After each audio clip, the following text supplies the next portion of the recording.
Ding, ding, ding, ding, ding. Welcome to Talking Pictures Trivia, the podcast in which a group of geographically challenged friends explore movies through trivia as an excuse to keep their friendships alive.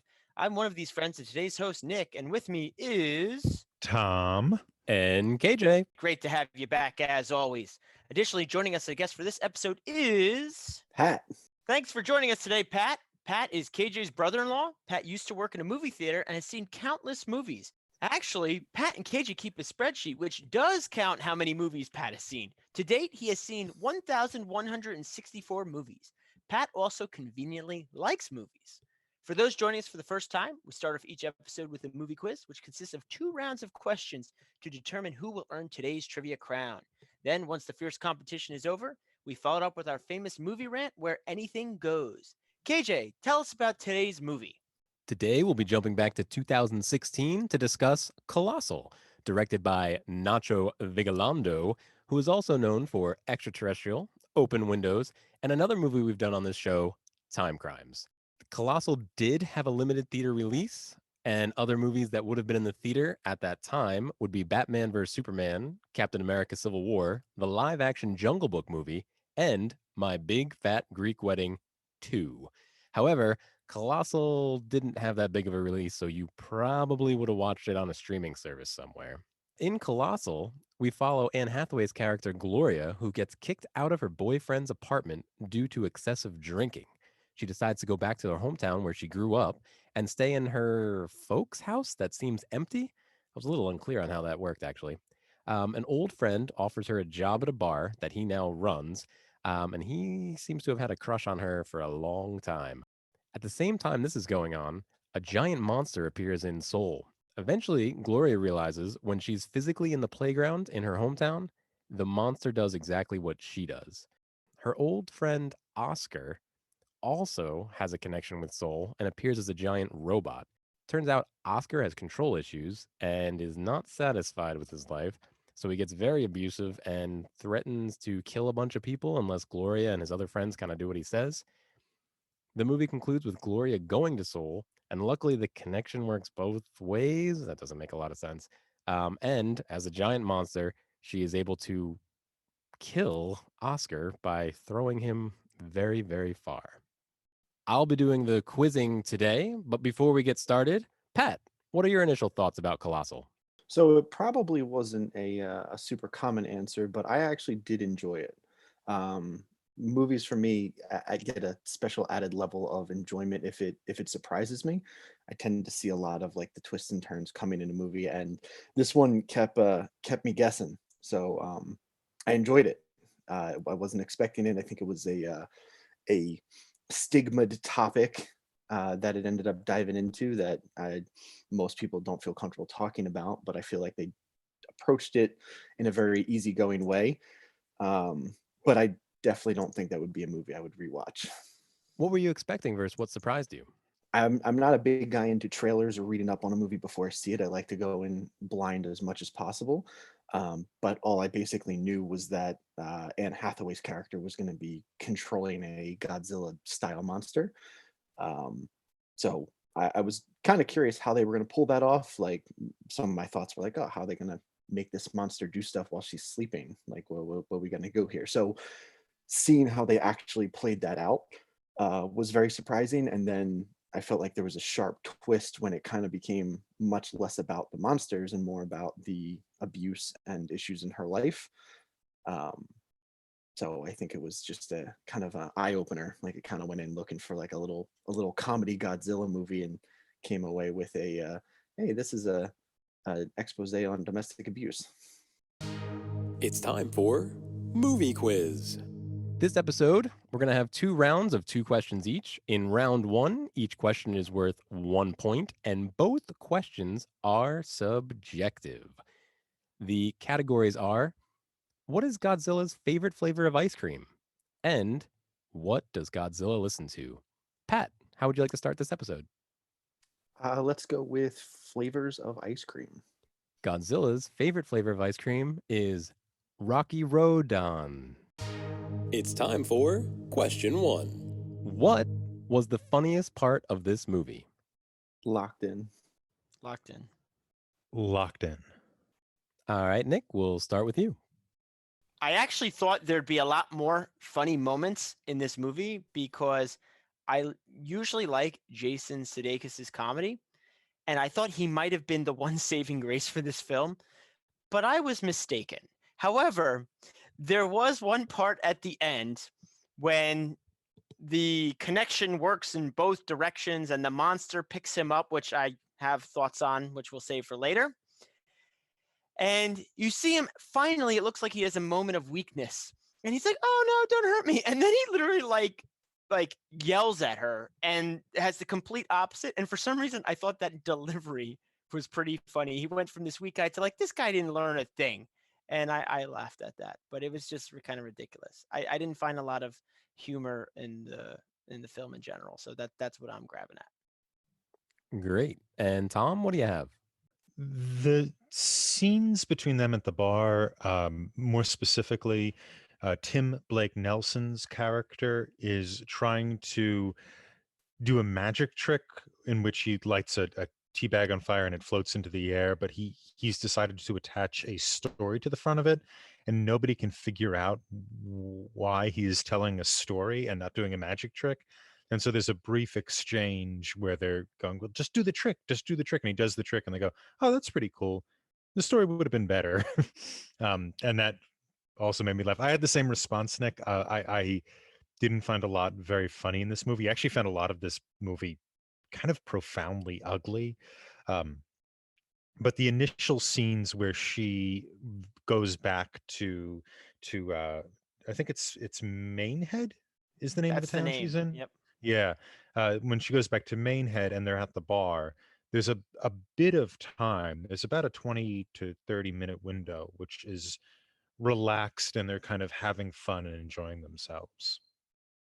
Pat, what do you have?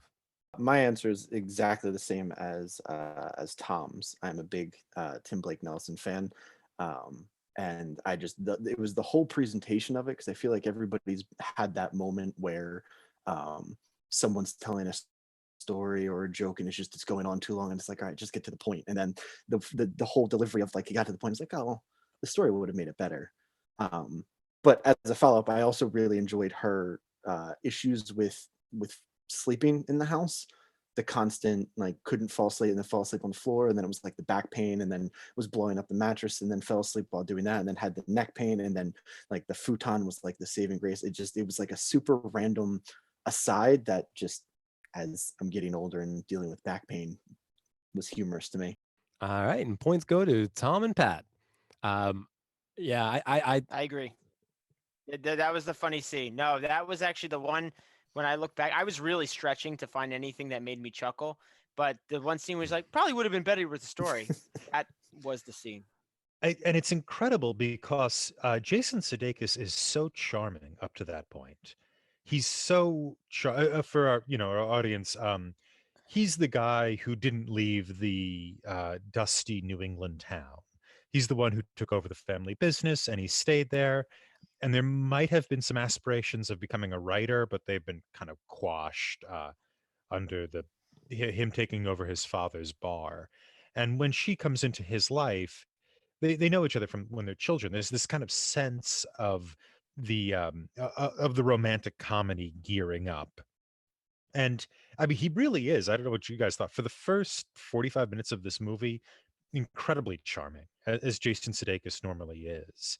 And in the last 55 minutes of this movie, his character is bizarre, almost psychopathic. Tom, they flipped the switch hard. There was like They no yeah. transition. It's just like, oh, charming guy. I thought maybe a saving grace of this movie too. Yeah, he's just as bad as Anne Hathaway in this movie.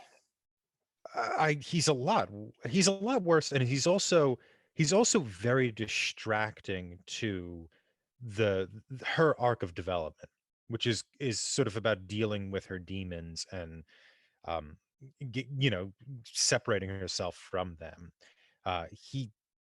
He sort of takes over in terms of the conflict, when up to that point the conflict was an internal one or a self-imposed one. I felt that it was a good switch, because thinking back after we see his development, I thought the flags were there. Like we first see them interacting. It's a very one-sided, like, kind of quizzing about her, and then pretty much right away that first night, when she's kind of hitting on the other guy, Joel, I believe his name was, and he kind of goes in for the kiss, and Jason Segers kind of flips out. Like, we kind of see the signs there, and I thought overall, for the larger, like, domestic abuse, like, mentally kind of concept, it was a great metaphor for it, in that, like, we saw things as the victim sees it. Like, it's very easy looking back at a situation and seeing something externally and seeing, like, man, that guy's no good for her, but we saw it through her. Like, he was very helpful, he was providing her things, he was giving her a job, and then, like, it all came out. And then, as we learned more about their history, we learned that he was one of, if not the cause of probably a lot of her drama and her mental issues, because he was the initial, like, we see that flashback scene to when they were kids, and that traumatization happened, which then sparks this whole monster thing, which, who knows, whatever happened there, but it caused some of those residual problems that she then faces. She then tends to gravitate towards the guys that are that way in her life, and that's why she ends up with the other boyfriend that we also learn is pretty controlling and abusive, and all of that. So I thought it was a good tie-in, where we start the movie off as, yeah, it's look at this alcoholic girl that can't get her life together, and then we learn more about, like, maybe it's not all 100% her fault. All right, next question. The category is, what does Godzilla listen to? A radioation. It's time for question 2. What was the monster a metaphor for? Oh, locked in. Locked in. Locked in. All right, Pat, what do you have? I guess I would go with her anger, because we see the monster manifest when she has that really angry moment and all that fun stuff. And Nick, what do you have? Yeah, mine maybe is a little broader than that, but just the demons within her. Whenever her other side, all of that anger is part of it, but just all of those other components of her struggling personality and her struggling lifestyle. And Tom, what do you have? The monster is a metaphor of the type of harm her actions do towards others, her sort of self-destructive um, uh, actions, how they hurt other people as well. All right, and points go to Tom. Do you guys think the metaphor worked, whatever it was? I thought it was just about completely lost on this movie. I thought it was really weak. That's why I didn't go as far as Tom. But after Tom said that, like, it does make sense. Yeah, it does. That's what they Well, were going for. Like, but I don't know. I have a challenge with many things in this It, movie. I mean, it's absurdism light, right? So you have absurdism in its original form, which tells us only the world is senseless. We're sensible, rational beings stuck in a senseless world. Kind of deal with it, and then later writers, people like Edward Albee, use absurdism, which is something that isn't rationally describable, right? Like a giant monster suddenly appearing in Seoul when you step on a playground. Albee uses this in his work to kind of highlight aspects of the human condition. If you ever read the play Seascape, he does that there. He's talking about what does it mean to be human by having two giant lizards crawl out of the ocean and have a discussion without any kind of context as to why two humanoid lizards here though it's kind of lighter, and so the absurdism doesn't really offer a host of contemplations, but rather just a simple metaphor or a single metaphor. And I think one of the problems I have with the movie, and why I think I disagree with you, Patrick, a little bit on this idea of it's about kind of the trauma of abuse, is that I think the movie is really set up to have somebody kind of conquer their demons, which it becomes literal in this film. And then it turns from that until to somebody having to kind of deal with the demons of others. So I think the metaphor of it, or the absurdity of it, is I won't say it's weak, but I think it isn't so much the manifestation of the monsters that's a problem, but the actual tone shift, the direction away from her recovery to his abuse. I think a challenge I had, even in this first round in general, I may be more extreme than the rest of you, but my disdain for Anne Hathaway's character, or the portrayal of the character, really took away from my enjoyment of the movie. I just thought the character was completely unlikable. I didn't really care about her journey. And I think that really affected my enjoyment of this movie. There are elements that I think could have been cool or could have been portrayed in an interesting way. But that character, I didn't care if her life was bad. I was like, move on. I don't care. And then I thought Jason Sudeikis was going to come to my rescue and save this movie. And then he got even worse. But I'll as I said, for the portion where he was enjoyable, I'll give him a pass. Yeah, I actually liked her a lot in this movie. I'm going to disagree with you too, Nick. I'm going to disagree with everybody. It's okay. Yeah. We all have opinions. Yeah, it's I think that I'm not an enormous Anne Hathaway fan, but I found her to be really charming, and she's really paired well with Jason Sudeikis until he turned psychopath. I mean, they would make a nice romantic comedy together. I was looking forward to that film and actually enjoying it for about the first half of it or so. I agree with you, Tom. I think Anne Hathaway's character, the movie sets it up that you're not going to like her by the end, but her biggest offense seems to be she's irresponsible. She's not really hurting anybody. She's just Well, she is, though, right? I mean, I think this is where I disagree with you, Patrick. Her initial boyfriend, played by Dan Stevens, I don't remember the guy's name, Tim, maybe. I think he's genuinely and understandably upset. Now, it turns out he's also a jerk, right? He's a little controlling. He's a little condescending. He's a little too maybe blue-blooded for her. She's not rooted in that. She's sort of pretending to be the New York elite. But I think, when she's out all night without contacting him and coming home drunk and drinking all the time, she's a budding alcoholic, and it's hurting him. It's hurting the relationship. I think his offense, his anger is I'm on his side there. So I do think it has effects for the people who love her. I do agree. I'm on. I think that's Joel. I am on Joel's side in that opening scene, of course. But for the rest of the movie, she's making the same mistake, staying up all night with the alcohol.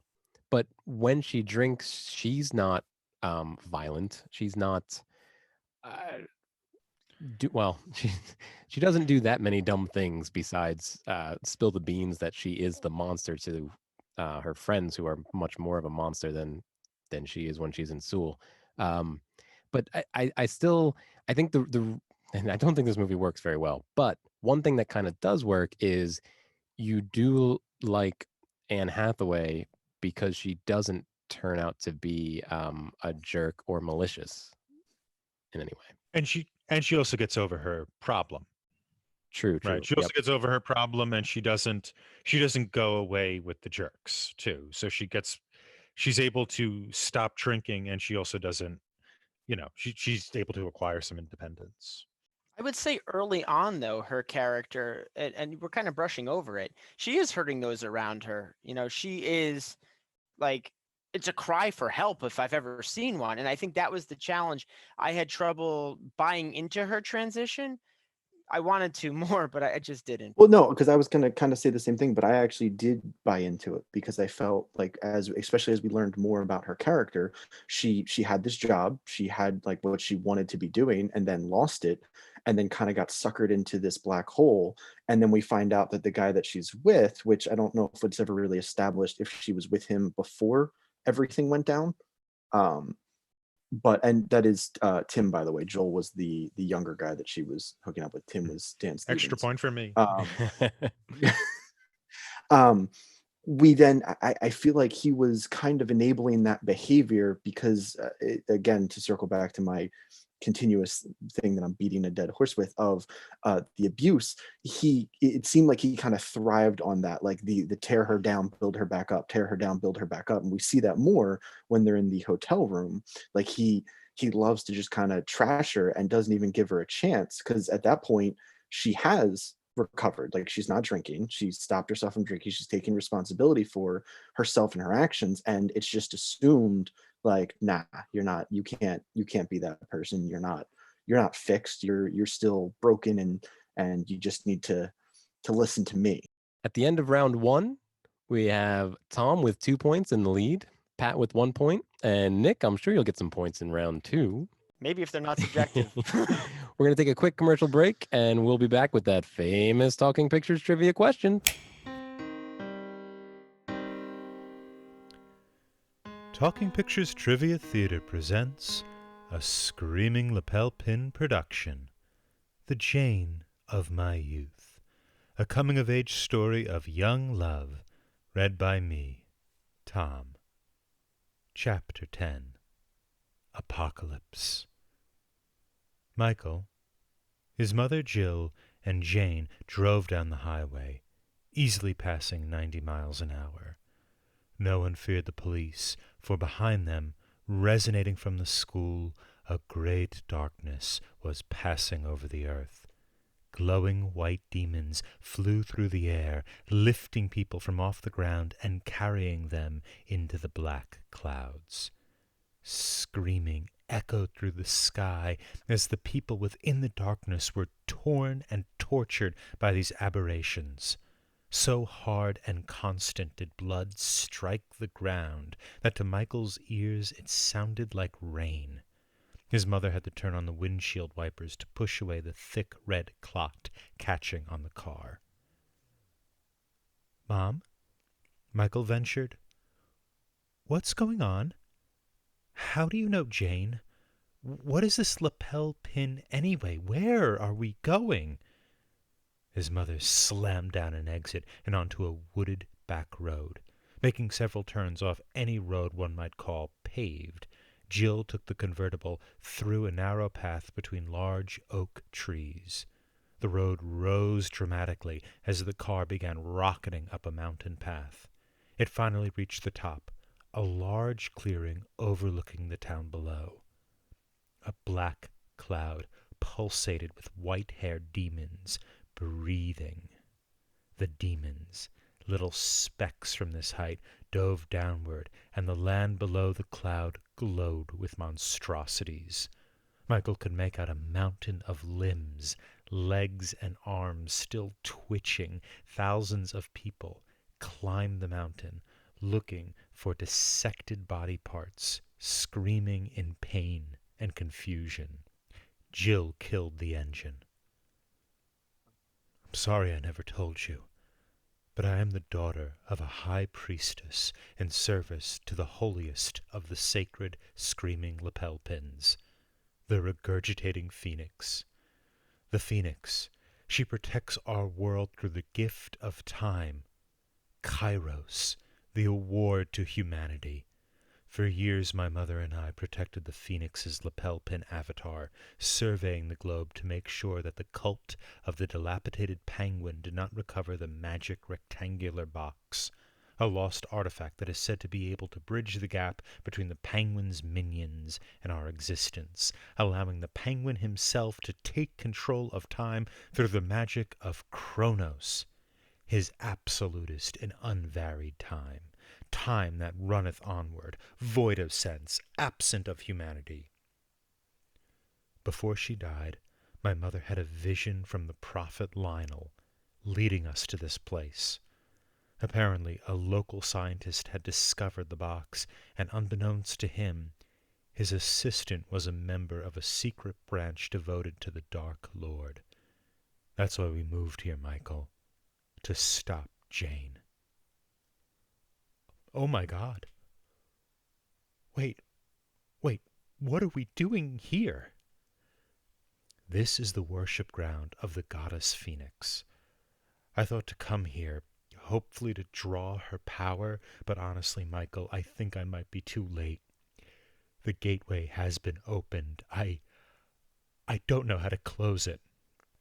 Just then, the world shook as if struck by a meteorite. All three looked.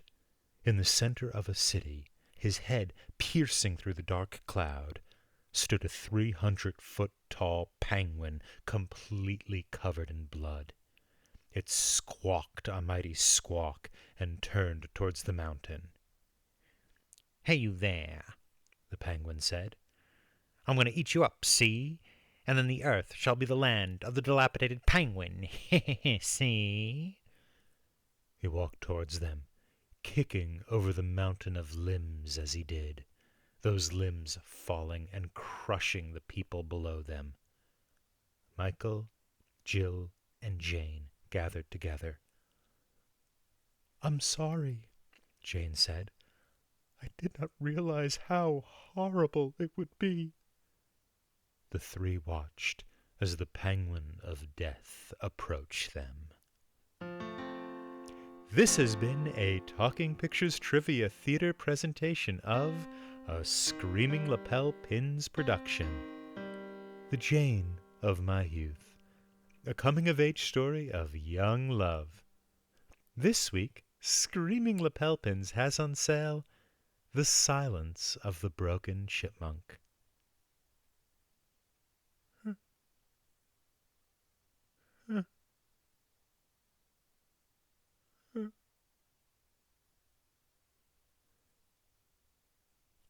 Pick one up wherever Screaming Lapel Pins are sold.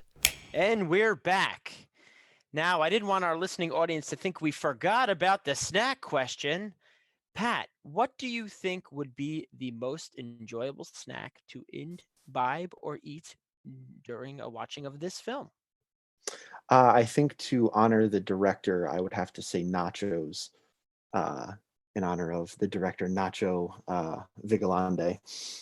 Now, what kind of cheese sauce is this like a whole orchestrated affair or very simple? So personally, I like to make my own nachos, which I mean probably it forms 10 different ways of obesity. But it's you take a lasagna pan and you fill it with Doritos, and then you put cheddar cheese on it, and then you just kind of broil it for a couple minutes till the cheese melts. And it's just that we kind of grew up on that. And then sometimes you can add some chicken, you can add some beef, whatever you're in the mood for. So I like proteins. I like the homemade. laying in the proteins there. I have to say that's actually the first thing I would think of when I see his name is I should eat some nachos. So I'm on board with you on that one. I'm going to turn it back over to KJ to continue with round two. Round two, we're going to have 2 questions, and they are worth 2 points each. Neither of these questions will be subjective. That may make a few of our co-hosts here a little happier. The categories for round 2 are, what does Godzilla keep in his closet? And old habits. Tom, what would you like to start with? I'd like to start with, what does Godzilla keep in his closet? Mothra balls. I knew. Sorry, No, that's I all right. killed You it. can, no. I knew you were gonna make a. I knew you were gonna make a Mothra reference. I knew it. I feel like those jokes aren't about Godzilla. They're really about his friends. Godzilla and Friends jokes. It's time for question 3. This is going to be an around the table question. Name all the things Oscar gives Gloria. Pat, what do you have? A TV. A futon. A shelf, like shelves. Pat, Wait, he gave him shelves? A love seat. were there shelves? Yeah, she knocks it on him. Yeah. Oh, that's right. That's right. Yeah, Yep, the yep. bookshelves. Oh, I just thought he put some shelves on the No, wall. she crushes him with them. All right, the love seat from Pat and Nick. Well, accompanying the love seat was a smaller chair that had the red velvet. A lamp? A job. The lamp was on what are they called? End tables. And one end table. Curtain? There's curtains on the window. Yeah, and I guess they weren't there at the beginning of the movie. That's right. I'm gonna double down and go, he gives her a ride. I love it. I love it. Yes. He gives her a ride. Nick? To clarify, there were multiple end tables. So the first time I said one end table. This is the other end table. All right, but that's the end of the end tables. Tom? Okay. A beer. All right, but that's the end of the alcohol. Pat? A black eye. Ooh. Youch. All right. Does that cover all physical? Because I was actually going to say bloodied let's face. not list all the, Agita. He gives him agita. Is that a disease? What's agita? No, like anxious. Like makes her anxious. Gives her troubles. That's what agita is. All right, okay. Agita. No more emotions. We're not. Tom, what do you got? He reflects light off his body, which no Refraction or reflection. He gives her a rug. Okay, yep. That was gonna be mine. I think I'm gonna have to tap out there. Open it up to anybody. Does anybody have any more? Let me think for a second. Wait, did we do this one? He gives her a ride home. Yep, a ride was said. Ride was said. Damn it. Oh, yeah, that's right. Okay. I thought that sounded familiar. All right, points for everybody. Yeah, I just wanted to talk about Oscar gives her a lot of stuff, and then we've already kind of discussed this, but wait, could I try another one? Oh yeah, go for it, Tom. Let's see. We're still all getting the points. Yeah. We are still getting the points? No, if you get it, you can get the point. Oh, okay. He gives her dishware. I don't know. When did he give her dishware? As part of that truck. That truck was full of stuff, but I don't specifically remember dishware. I don't remember even using dishes. Yeah. That were not in the bar. Okay. And they would have had to be pretty careful with the dishes. I don't. Yeah, points for everybody. Yep, cool. Yeah, so we've already kind of discussed Oscar's character quite a bit, but when I rewatched this movie, I was surprised at the beginning of the movie that he wasn't as evil and terrible as he does get at the end. So I just wanted to talk about Oscar's character. Yeah, I think that was one of the things I was talking about earlier with flipping the switch. Usually there is, and Pat, you're absolutely right. They did put in these little hints along the way that he had a crush, but it seemed to be pretty dramatic. Like clearly he had a crush on her and was jealous, but that one moment just culminated all of his internal anger. And then all of a sudden we saw that, oh, this guy who was supposedly so nice, here's the true evil that's inside. I guess for me, it was just a little too abrupt, but that's my thoughts. And it's framed very strangely too, because the kind of idea is that the idea you think is happening is that he has a crush on her, and then she's going to kind of recognize that she doesn't belong in this hustle and bustle New York world, and there's a life for her in New England. And he's this, nice guy who's able to do that. And then he gets a little jealous and a little cold.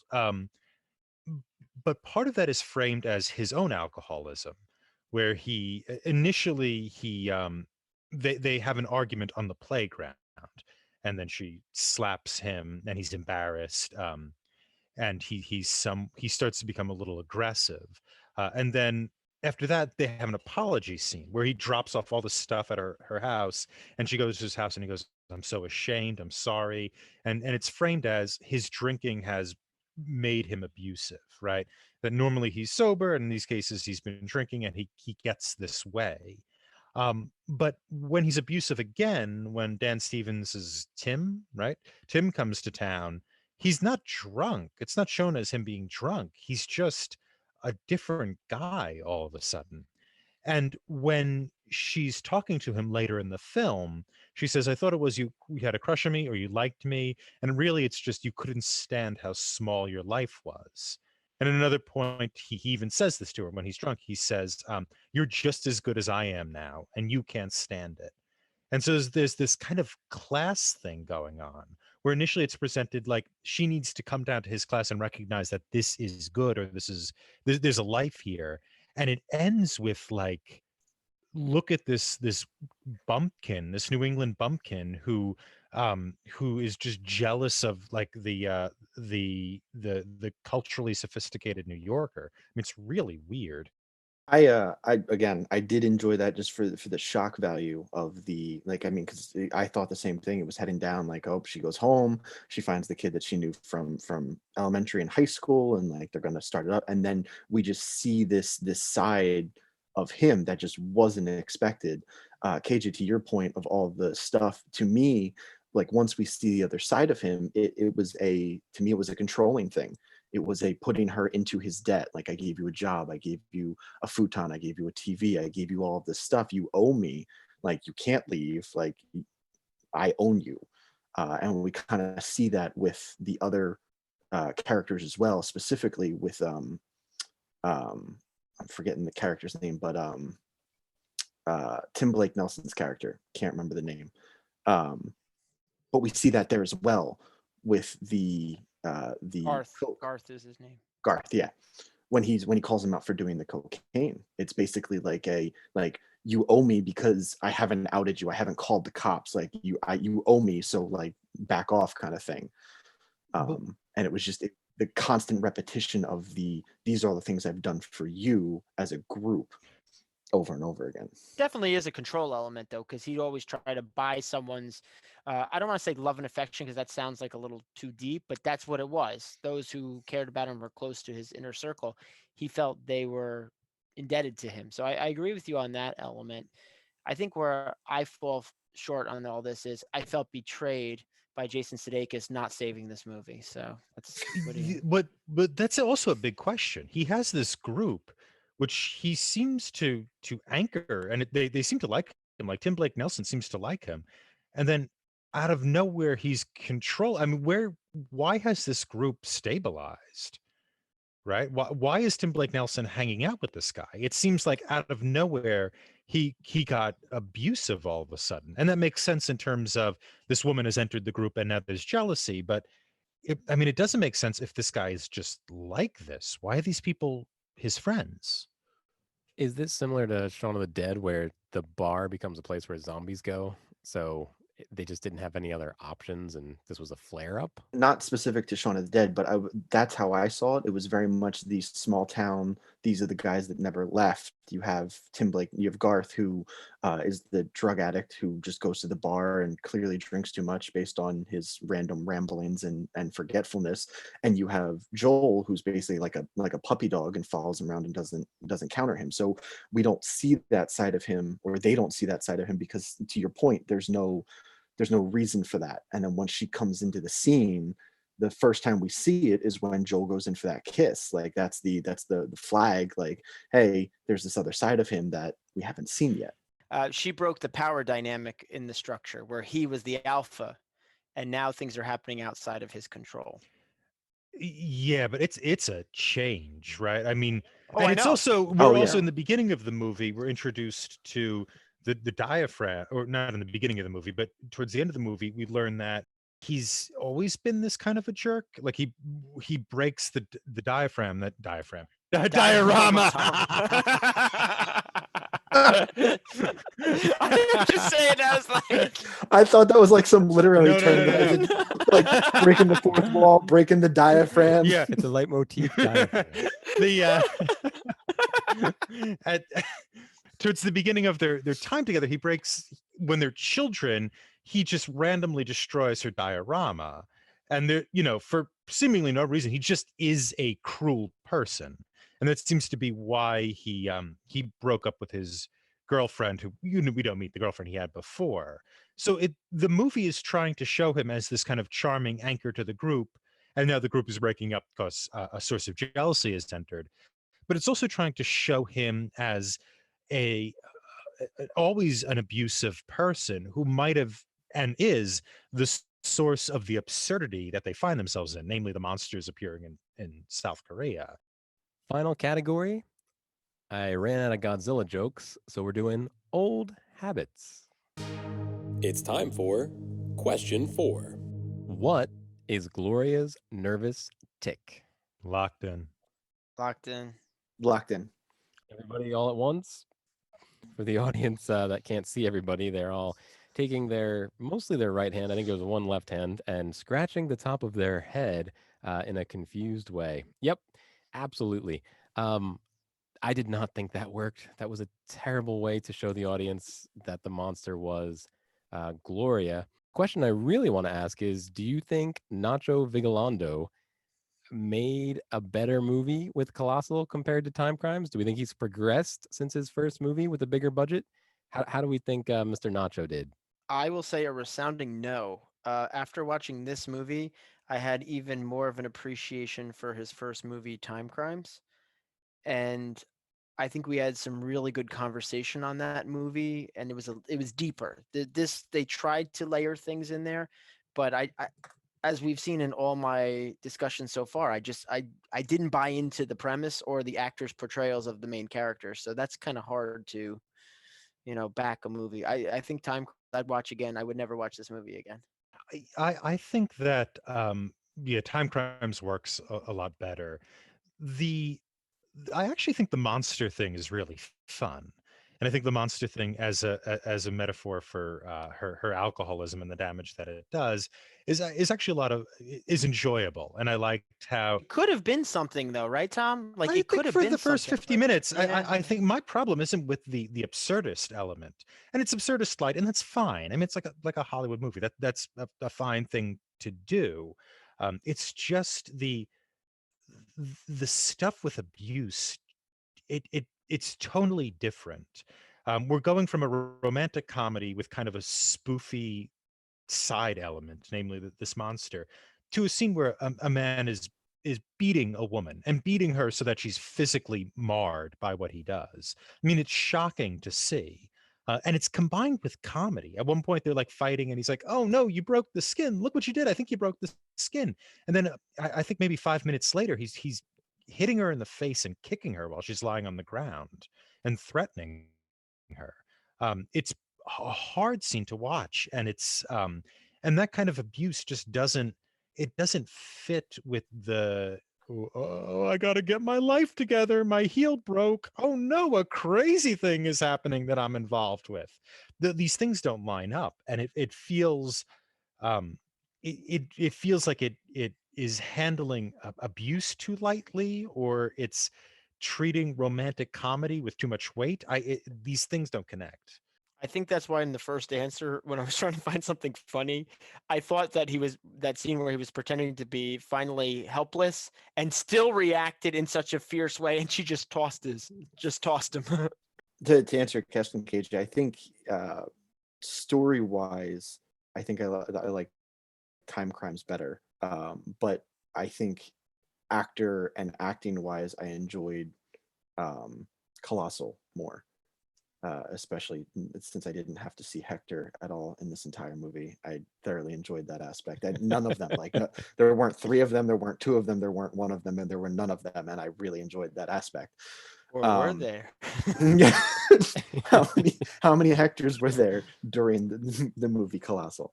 But yeah, I mean, I think that I don't know if I could really compare them side by side, because I think they did take two completely different approaches. I think one is it's a time travel movie, and then the other is a weird, whatever we want to call this thing.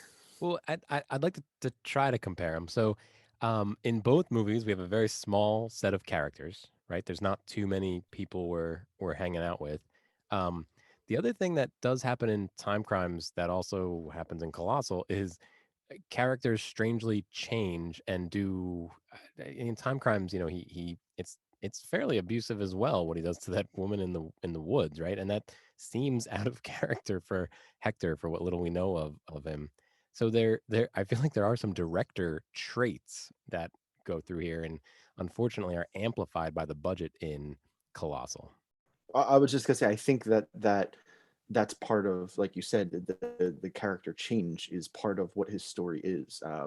Just to jump into Time Crimes real quick, I felt that there was an actual progression of Hector. We get him in the beginning, which he just kind of does a little bit questionable stuff, well, a lot of bit questionable stuff from Hector 1, but Hector 2 is told, if things don't happen exactly the way they happen, like, there will be dire consequences. So he's recreating what Hector once saw, because he was told if this doesn't happen, like time itself could unravel more or less.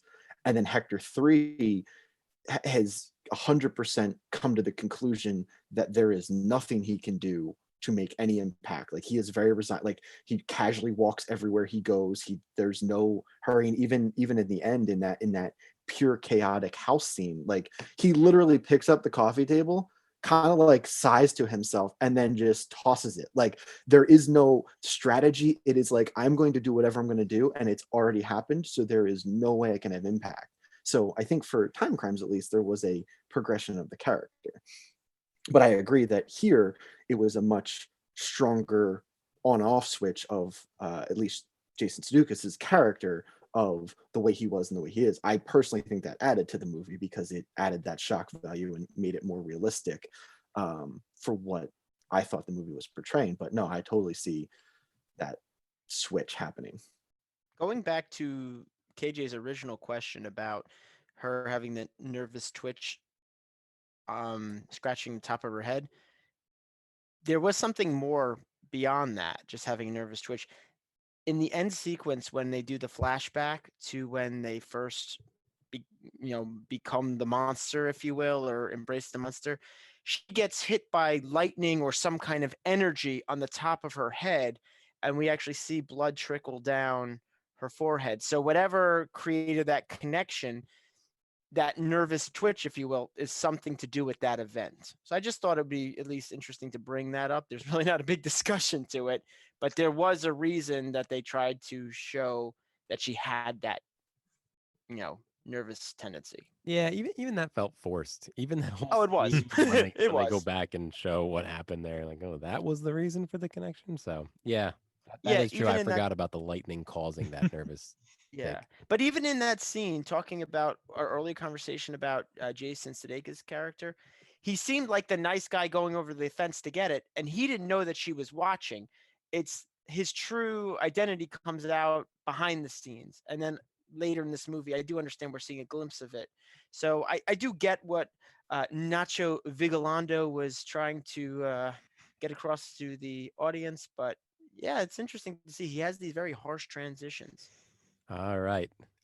Congratulations, Tom. Tom takes the win with 6 points, Pat with 5, and Nick with 4. So a lot of points handed out during this round of Talking Pictures trivia. We're going to take another quick break, and when we get back, it'll be time for Movie Rant.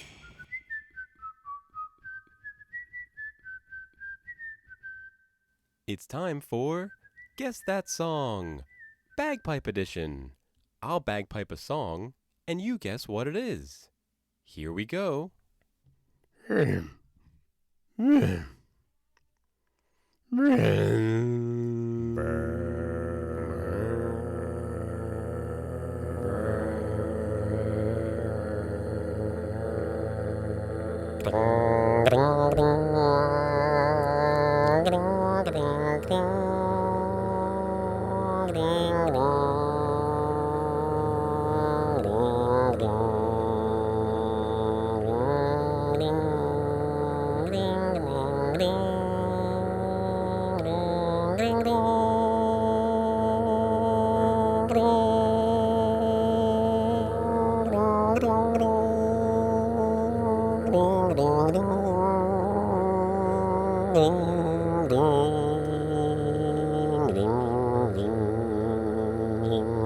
If you guessed Amazing Grace, you're right.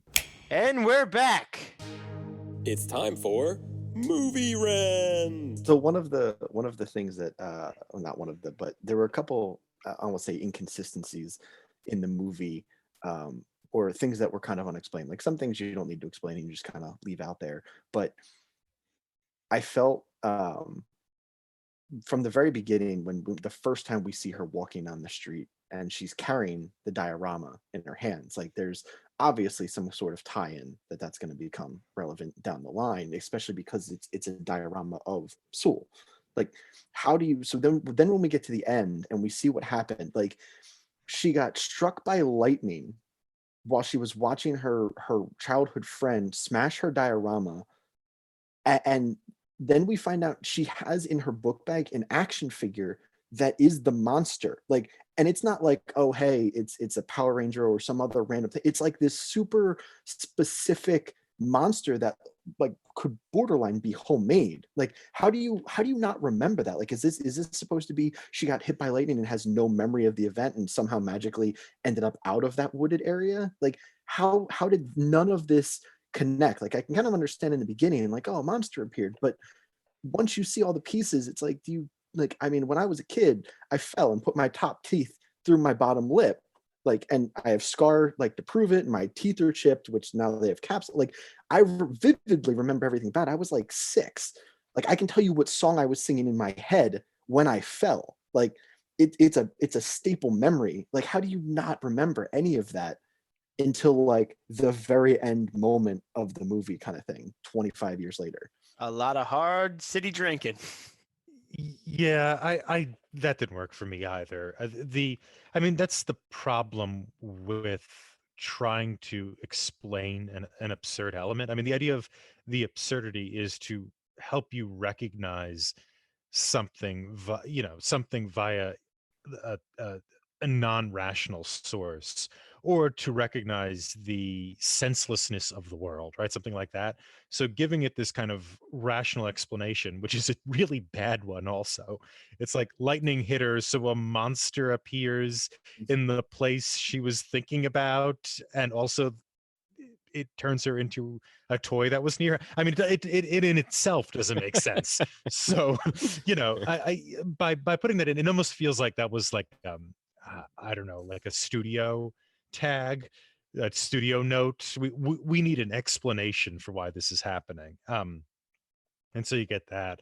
I mean, the bigger problem too is that the story of the monsters ends up being one about, like you were saying before, about abuse. It's not about her overcoming her problems, but her having to overcome his problems. And so if you want to think of the monster and the robot as metaphors for something, I guess you could say they're metaphors for the problems we have that harm others. But they're also the means of solving that problem. I don't know. I wasn't particularly happy that the focus went on to Jason Sudeikis's problem and away from hers. I wanted to see her journey more. And so kind of dealing with this abuse, it really felt like the focus was off her, especially since I'm not convinced that her relationship with Dan Stevens' character was particularly abusive. I think his problem with her and his kind of his condescension at the end was that she was acting too blue collar, right? She wasn't kind of living up to the standard of the type of person that he wanted. Not that she was too independent. So something I thought about afterwards, as I was, because after I watched it, since I knew I was going to be doing the podcast with you guys, I put a little more thought into it than I probably normally would have. Do you think she obviously has some memory issues that we see from the very beginning, where she says the wrong friend name and couldn't remember who she was with? But do you think at any point Jason Sudeikis's character was gaslighting her with some of the things that might have happened the night before, specifically like the requests and things? Like, because we see him, he turns into a bit of a controlling character. Do you think he kind of substituted any of his own things in there to kind of keep her around? Like, did she actually ask for a job? Or did he kind of make that up when he realized that she didn't have any memory? Or did she actually ask for the futon or the TV or anything else? That definitely crossed my mind. I think you're onto something there. Some of that may have been fabricated, and she wouldn't know the difference. Yeah, and he's obviously very manipulative, and I think that would be a very easy thing for him to do, to figure out the right things to say and offer her to get leverage on her like he does his other friends. I mean, he does the when offering her the job, though, he does have information about her that he would have to have gotten from her, right? Doesn't he say, you don't remember anything about last night? Well, but you said that actually you aren't visiting home, that you've broken up with your boyfriend. He knows the boyfriend's name. So she would have had to say things to him, which she forgot she said, for him to know what he knows. So I thought the same thing, but the one thing that did stick out was we kind of find out casually later that gets super overlooked is that he's a bit of a stalker of her. Like she tells him the story about how she got fired and how she lost her job, and he already knew that.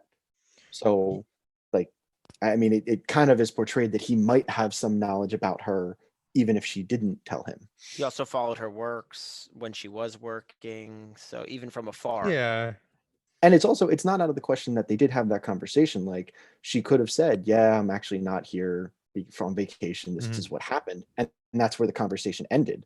And then the next day he used that and then built off of it into oh, I offered you a job and you said yes. Because it like, if I remember that scene correctly, they're talking and she says something. Then because I think it was when he brought the TV.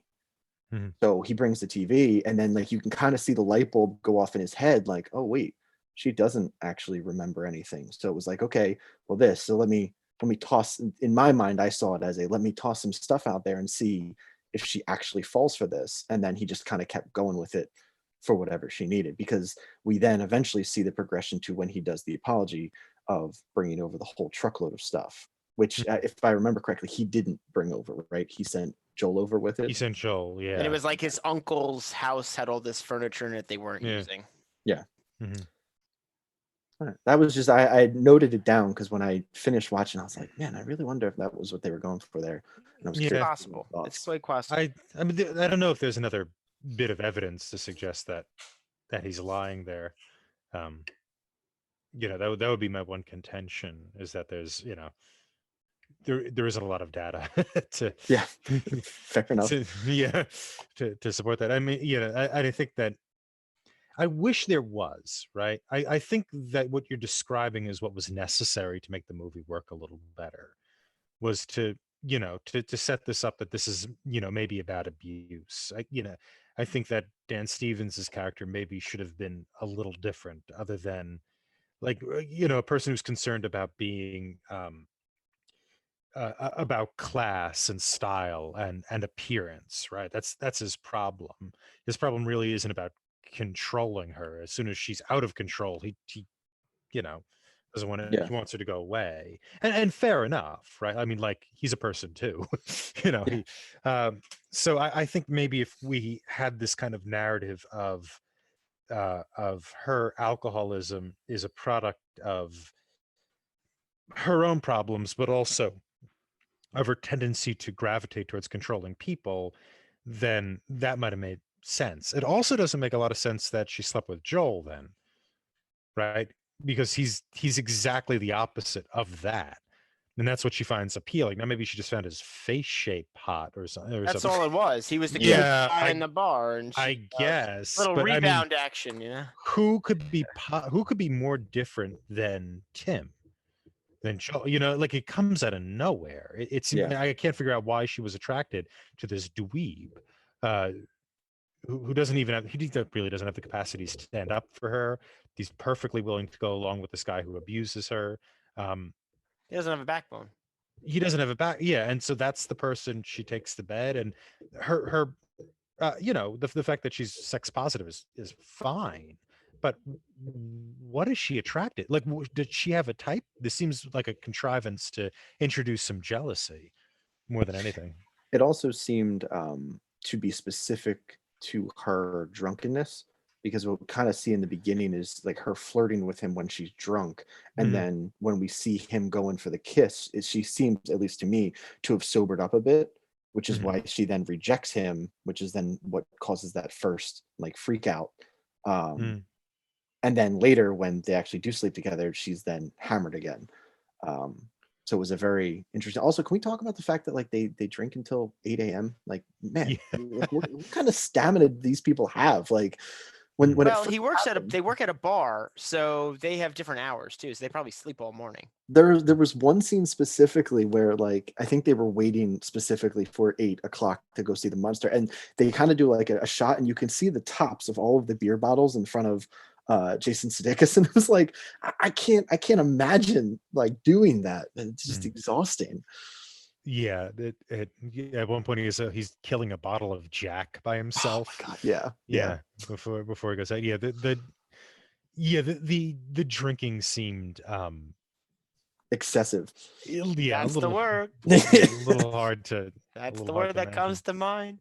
Well, KJ, that was another fun one. I'd like to once again congratulate our winner of the week, which is Tom. Well done. Thanks again, Pat, for joining us today. My pleasure. Thanks for having me, guys. Of course, we hope to have you back again soon. Thanks to our gargantuan editor, KJ, who masterfully crafts these episodes. Check out our website, talkingpicturestrivia.com, for more information about us and our episodes. You can find us wherever you listen to podcasts, as well as our YouTube channel.